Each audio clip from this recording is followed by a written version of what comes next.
Ito ay rated SPG. Striktong patnubay at gabay ng magulang ang kailangan. Maaaring may masiselang tema, lengguwahe, karahasan, sexual, horror o droga na hindi angkop sa mga... Nagkaroon naman nga ng tsansa itong si Ikit na makausap ang kanyang ninong at ayon nga sa ninong niya ay nakita nga raw nito ang kanyang tunay na ina at ito nga raw si Mayumi dahil namukaan niya nga ito.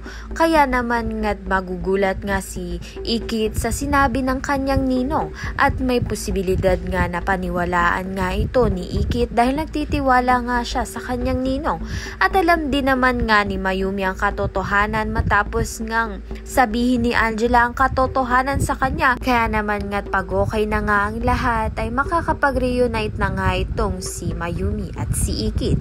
Sa kabilang banda naman nga nagkaroon nga ng pageant sa resort nga nito nila Mayumi upang ang makilala nga muli ang kanilang resort. Kabilang nga dito si Ikit at si Drew at Matthew at ipinakita nga nila ang kanilang magagandang katawan. Kaya naman nga't pinagtitilihan nga sila ng mga manunood at mukha ngang effective ang pageant na ito dahil nga ay dinumog nga muli ang resort nila Mayumi. Samantalang tuluyan na ngang nawalan ng karapatan ito ngang si Soraya at si Angela na pumunta nga sa resort nila nito ni Mayumi dahil itinigil na nga ni Mayumi ang pagiging board member nga nito ni Soraya dahil may mas karapatan na nga itong si Mayumi sa kanyang sariling resort.